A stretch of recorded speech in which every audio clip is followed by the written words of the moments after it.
Монгол Улсын их хурлын дарга эрхэм гишүүдээ сургуулийн өмнөх болон ерхий улс хурлын тухай хууль нэмэлт өөрчлөлт оруулах тухай хуулийн төслийг боловсруулах хэрэгцээ шаардлагыг өршөлсөн тандан судалсны үндсэн дээр хууль тогтоомжийн тухай хуулийн 8 дугаар зүйлийн 8-1-ийн 2 дахь заалтын дагуу энэхүү үзэл баримтлалыг боловсрууллаа. 1. Хуулийн төсөл боловсруулах болсон үндэслэл шаардлага. Монгол Улсын их хурлын 2020 оны 52 дугаар тогтоолоор Алсын хараа 2050 Монгол Улсын урт хугацааны хөгжлийн бодлого батлагдаж хүний хөгжил төвтэй хөгжлийн бодлого хэрэгжиж эхэлсэн.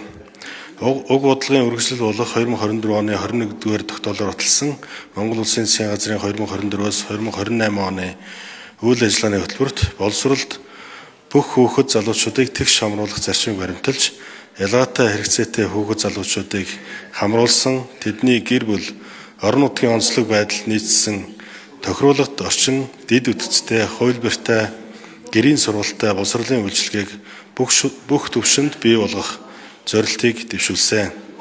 Улс орны хөгжил дэвшлийн урт хугацааны эдгээр зорилтыг хангахад тулгуур болох боловсролын салбарын эрх зүйн зохицуулалт түүнийг хэрэгжүүлж буй хууль тогтоомжийг боловсронгуй болгох нь энэхүү төслийг боловсруулах эрх зүйн үндсийг бүрдүүлсэн. Монгол улс хүн амын бүтцийн хувьд 37.1%-ийг хүүхэд залуучууд эзэлдэг харьцангуй залуу иргэдтэй улс орн юм а. Тийм ч учраас хүүхдийн сурах эрх, хүүхэд хамгааллын асуудал бодлогын түвшинд анхаарч хууль эрх зүйн орчныг тогтмол шинчилж ирсэн хэдий ч бодлого хөтөлбөр, хууль тогтоомж боловсруулан хэрэгжүүлэхдээ хүүхдийн хөгжих оролцох эрхийг бүрэн ойлгож хэрэгжүүлдэггүй, хүүхдийг хамгаалах субъект гэж харах хандлага давмгаалж байна гэж судлаачид дүгнэдэг. Сургуулийн өмнөх болон ерхий улс хурлын тухай хуульд нэмэлт өөрчлөлт оруулах тухай хуулийн төслийг боловсруулах нэг үндсэн шалтгаан нь манай орны онцлог хэв шинж болсон уламжлалт бэлчээрийн мал аж ахуйтай холбоотой байгаа юм а. Малчны үйл ажиллагааны хүрээнд тулгарч байгаа бэрхшээл, хүндрэл, нөхцөл байдал шийдвэрлэх шаардлагатай асуудлуудыг судалгааны явцад авч үзэхэд малчин өрхийн хүүхдийн сургалтын асуудал чухлаар тавигдж байна. Одоогийн нөхцөл дээрх хуулийн зохицуулалтаар малчин өрхийн хүүхэд 6 наснаас сургуульд суралцах нь тэдний хувьд ялангуяа малчны амьдралд хүндрэл бэрхшээл үүсгэж нэг гэр бүл хоёр тал тухайлбал эхнэр нь сургуульд орсон 6 наснаа харж сумын төв, аймгийн төвд удаан хугацаагаар сууж буцадтай гэр бүлсэх, нөхөр нь уулын мухард ганцаараа байх, архит арс суух, архинд орох, улмаар гэр бүл салж сарнах тохиол гарч амьдрал ахуйгаа зольж байгаа сөрөг үр дагавар гарч байна. Энэ асуудлыг цэгцлэх, шийдвэрлэх арга зам бол тэдний хүсэлтийн дагуу тухайн онд 6 нас хүрэх малчин өрхийн хүүхдийн 1-2 дугаар ангийн сургалтыг эцэг эх асран хамгаалагч харгалзан дэмжигчийн хүсэлтээр боловсролын ерөнхий хуулийн 26-гийн 1-11 заасан журмыг баримтлан гэрээр зайн болон хувилбарт сургалтанд хамруулах явдал юм а. Цаашид дэлхийн хөгжлийн чиг хандлагатай уялдуулан хүүхдийн сурах эрхийг хүндэтгэж сургалтын олон хэлбэрийг бий болгох болгон хэрэгжүүлэх хэрэгцээ шаардлага үүсэт байна.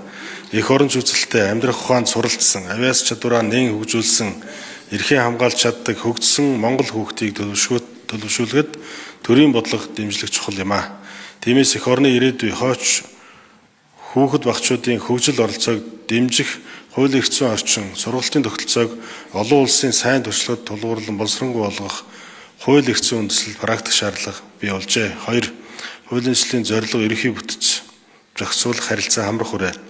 Сургуулийн өмнөх болон ерөнхий улс хурлын тухай хууль нэмэлт өөрчлөлт оруулах тухай хуулийн төслөөр дараах асуудлыг зохицуулахар тусгана. Үүнд малчин өрхийн тухайн онд 6 нас хүрсэн хүүхдийг ерөнхий улс хурлын сургууль элсүүлэн малчин эцэг эх асран хамгаалагч харгалзан дэмжигчийн хүсэлтэд үндэслэн 1-2 дугаар ангийн сургалтад гэрээр зайн болон хувилбарт сургалтаар хамруулж болно.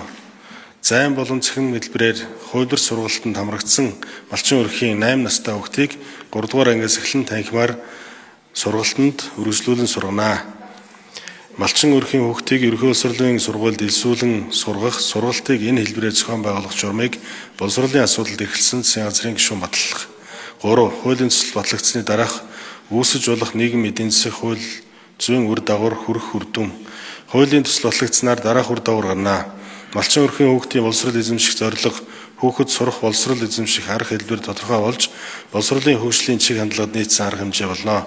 Боловсролын салбарын эрх зүйн шинжилгээг үнзээрүүлэн хүний хөгжлийн үзүүлэлтийг нэмэгдүүлэх, хөгжлийн бодлогоо бүх түвшинд хэрэгжүүлэх чадвартай, иргэдийн оролцоог хангасан тогтвортой засаглал төлөвшөх үндсийг бүрдүүлэх суурь нөхцөл болно. Хүний хөгжлийн үндсэн хэмжүүр нь хүний хөгжил байх гол зарчмыг үндэс болгон хуулийн төслийг боловсруулах, иргэн бүр боловсрол эзэмшиж, амжиргаандаа хөрөлцөхөөс орлоготой болох боломжийг бүрдүүлж, ядуурл ажилтгүйдлийг бууруулах, дундаж орлоготой өрхийн тоог нэмэгдүүлж, хүн амын амжиргааны түвшнийг дээшлүүлэх, мэдлэгт суурилсан нийгэм ур чадвартай, зөв хандлагатай Монгол хүнийг төлөвшүүлэх зорилгод нийцнэ. 4. Хуулийн төсөл нь Монгол Улсын үндсэн хууль, Монгол Улсын олон улсын гэрээ болон бусад хуультай уялдсан байдал, уг хуулийг хэрэгжүүлэхтэй холбогдуулан шинээр боловсруулах буюу нэмэлт өөрчлөлт оруулах, хүчингүй болсон тооцох тухай хууль тогтоомжийн талаар санал, сургуулийн өмнөх болон ерхий боловсролын тухай хууль нэмэлт өөрчлөлт оруулах тухай хуулийн төсөл нь Монгол Улсын үндсэн хууль, Монгол Улсын олон улсын гэрээ болон бусад хуультай нийцэж байгаа бөгөөд тухайн хуулийг дагалдан түүнийг дагаж мөрдөх журмын тухай хуулийн төсөл боловсруулах болно. Анхаарал тавьсанд баярлалаа.